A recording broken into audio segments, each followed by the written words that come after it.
Hello friends, स्वागत है आपका स्टडी नेटवर्क अड्डा में। दोस्तों, आज मैं लेके आया आपके लिए बहुत ही बेहतरीन वैकेंसी दो कारणों से। पहला कारण कि इसका जो सिलेक्शन प्रोसीजर है वो बहुत ही फास्ट रहने वाला है। 2 या 3 मंथ के अंदर अंदर इसका एग्ज़ाम भी हो जाएगा और इसके अंदर सिलेक्शन भी ले लिया जाएगा। तो दोस्तों, और दूसरी बात कि इसका सिंगल फेज एग्ज़ाम है और कोई भी इसके अंदर एग्ज़ाम नहीं है। सिंगल फेज एक CBT test, online test, computer based test देना है बस खाली। तो इसके बारे में डिटेल में हम जानते हैं कि क्या क्या एलिजिबिलिटी इसकी कंडीशंस हैं और क्या क्या इसके सिलेक्शन प्रोसीजर आगे रहने वाला है। तो दोस्तों, सबसे पहली बात, अगर हम बात करें पोस्ट की, तो जो इसमें टोटल पोस्ट हैं वो 826 हैं, क्या इलेक्ट्रिक टेक्नीशियन की। और साथ में जो अनरिजर्व पोस्ट हैं, जनरल पोस्ट, वो 357, जो ओबीसी पोस्ट रिजर्वेशन है 241, एससी के लिए 187 और एसटी के लिए 17 और ईडब्ल्यूएस के लिए 89। दोस्तों, किसमें वैकेंसी है? यूपी पीसीएल में, यानी Uttar Pradesh power corporation limited में।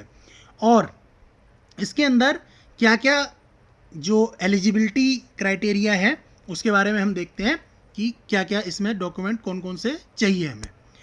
तो दोस्तों, इसके अंदर अगर हम बात करें एलिजिबिलिटी क्राइटेरिया की, तो सबसे पहले दोस्तों इसमें कोई भी हाई स्कूल यानी कि 10th क्लास, क्या रिक्वायरमेंट है?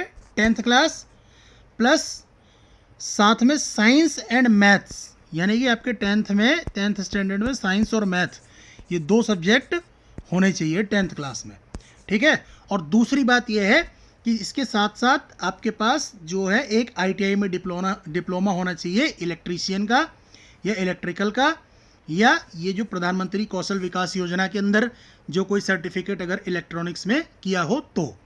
और ये जो आईटीआई का सर्टिफिकेट है ये रेगुलर बेस पर मांगा गया है, यानी कि रेगुलर जाकर के जो सर्टिफिकेट प्राप्त किया गया हो, ठीक है। तो ये इसके 2 क्राइटेरिया हैं बस खाली। और साथ में अगर हम एज लिमिट की बात करें तो 1 जनवरी 2022 से इसमें एज लिमिट मांगी हुई है, 1 जनवरी से। तो 1 जनवरी से क्या, 18 से 40 वर्ष, यानी 18 साल मिनिमम और मैक्सिमम 40 साल। और बाकी जो SC ST कैंडिडेट है उनके लिए 5 साल की छूट है और OBC के लिए 3 साल की।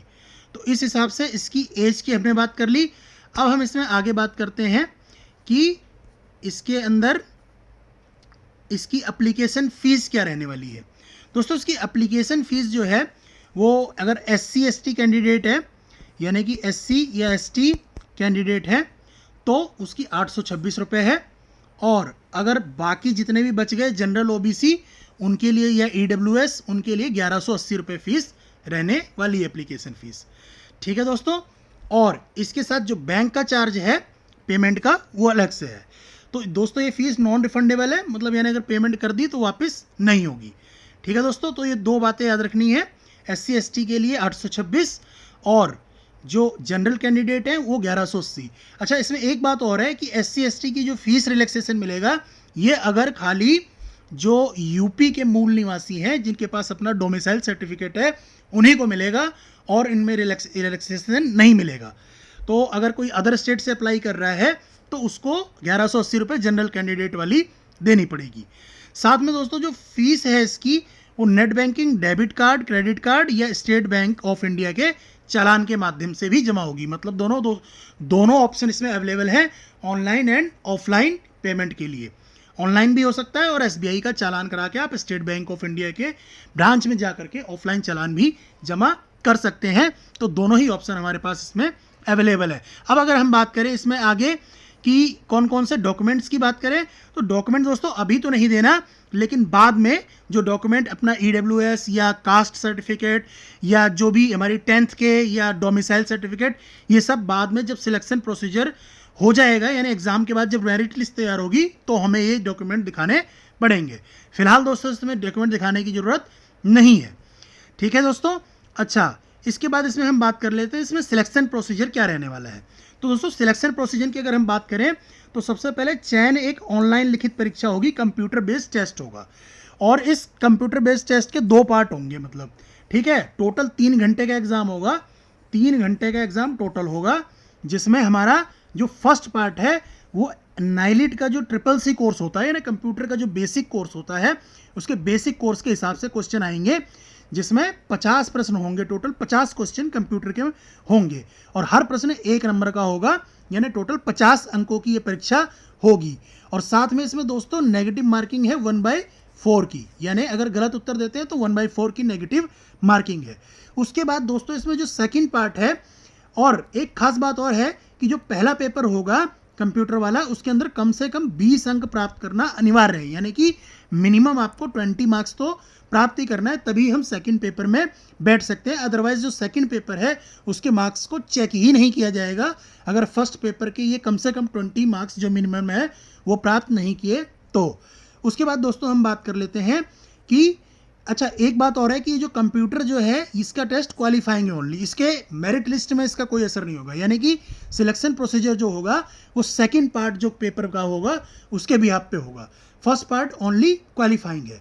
अब हम दोस्तों जिसके बिहाफ पे मेरिट लिस्ट बननी है, यानी कि सेकंड पार्ट की अगर हम बात कर लें तो सेकंड पार्ट क्या है इसका? सेकंड पार्ट दोस्तों इसका जो है उसके अंदर 4 सब्जेक्ट आने वाले हैं बेसिकली। जो पहला है सामान्य अध्ययन, जनिक और तार्किक ज्ञान, रीजनिंग आ गया और जनरल स्टडीज आ गया, जीके एंड रीजनिंग। उसके अंदर 20 क्वेश्चन आएंगे और 20 मार्क्स के आएंगे, ठीक है। फिर हाई स्कूल हिंदी आएगी, जो जनरल हिंदी होती है 10th लेवल की, 15 क्वेश्चन उसके रहेंगे 15 मार्क्स के। और फिर जनरल इंग्लिश आएगी 15 क्वेश्चन 15 मार्क्स। उसके बाद आएगा टेक्निकल, जो हमारा भाई इलेक्ट्रीशियन का है तो उसके टेक्निकल जो नॉलेज है उसके ऊपर लगभग 150 क्वेश्चन होंगे और 150 मार्क्स के आएंगे। तो टोटल जो हमारे मार्क्स बन गए सेकंड पार्ट के वो 200 बन गए। 200 मार्क्स पर आपकी जो है मेरिट लिस्ट तैयार होने वाली है, ठीक है। और इसमें एक खास बात और है कि इस पेपर में सेकंड पार्ट में भी 1/4 की नेगेटिव मार्किंग है। तो ये बात है कि अगर गलत क्वेश्चन करा तो 1/4 मार्क डिडक्ट होंगे, ठीक है। अच्छा, उसके बाद जो हम बात करें आगे कि कम से कम इसमें सेकंड पार्ट में भी जो सेकंड एग्जाम होगा उसमें भी कम से कम 33.5% मिनिमम मार्क्स प्राप्त करने ही हैं, पासिंग मार्क्स है ये। तो इसके ऊपर जो है वो मेरिट लिस्ट होगी। 33.5% मतलब 67 नंबर, तो 67 नंबर तो हमको मिनिमम चाहिए ही चाहिए, ठीक है। उसके बाद हम बात कर लेते हैं आगे इसमें क्या करना है कि पेपर कहाँ कहाँ पर होगा, तो वो सिटीज़ भी हम देख लेते हैं, वो भी इसमें दे रखी हैं। तो दोस्तों पेपर जो है लखनऊ, वाराणसी, मेरठ, आगरा और कानपुर, इन शहरों में जो है पेपर रहने वाला है, एग्जामिनेशन सेंटर हमारा, ठीक है। तो एग्जामिनेशन सेंटर जो है वो भी लखनऊ, वाराणसी, मेरठ, आगरा और कानपुर जैसे सिटीज़ में रहेगा। और जो है वो अलग अलग शिफ्ट में भी एग्ज़ाम हो सकता है अकॉर्डिंग टू द वैकेंसी। अब इसके अंदर हम कैसे अप्लाई कर सकते हैं, कहाँ पर अप्लाई कर सकते हैं? तो दोस्तों जो ऑफिशियल वेबसाइट है Uttar Pradesh power corporation limited की www.uppcl.org, वहाँ पर अप्लाई ऑनलाइन का ऑप्शन है, अगर वहाँ पे जाएंगे और फिर उसके बाद ये apply online against advertisement number ये 10 VCA 2022 technician electrical for the post of technician, वहाँ पर मतलब ये अप्लाई ऑनलाइन फॉर द ये लिंक होगा। इस लिंक पर जब क्लिक करेंगे तो उसमें आ जाएगा हाउ टू अप्लाई। और दोस्तों अगर आपको अप्लाई के ऊपर इसके अंदर वीडियो चाहिए कि कैसे फॉर्म भरना है तो आप हमें कमेंट करें, हम उसके ऊपर भी वीडियो लेके आएंगे कि कैसे इस फॉर्म को भरा जाए, ठीक है दोस्तों। तो ये लिंक हो गई इसको फॉर्म को भरने के लिए।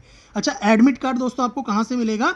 जो इसका एडमिट कार्ड है वो आपको दोस्तों www.uppcl.org जो वेबसाइट है Uttar Pradesh power corporation limited की, वहाँ से आपको एडमिट कार्ड भी मिल जाएगा।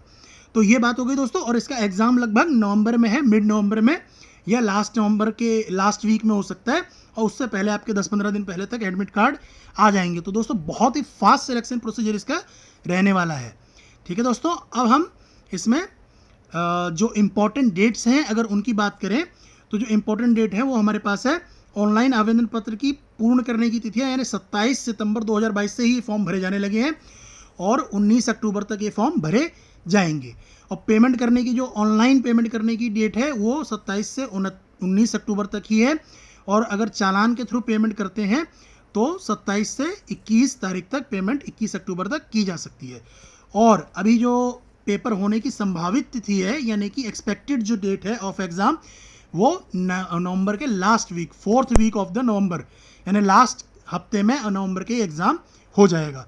तो दोस्तों बहुत ही फास्ट इसका सिलेक्शन प्रोसीजर रहने वाला है और फटाफट जो है इस फॉर्म को अप्लाई कर दीजिए। ठीक है दोस्तों, चलिए अब इसके बारे में हम सारी बातें कर लिए, अब हम किसी नई वैकेंसी के साथ किसी अगली वीडियो में मिलते हैं। तो थैंक यू दोस्तों फॉर वॉचिंग द वीडियो। अगर वीडियो पसंद आई है तो लाइक करें, कमेंट करें और हमारे चैनल को सब्सक्राइब करें ताकि आपको ऐसे ही आने वाले टाइम में नोटिफिकेशन मिलती रहे। थैंक यू दोस्तों।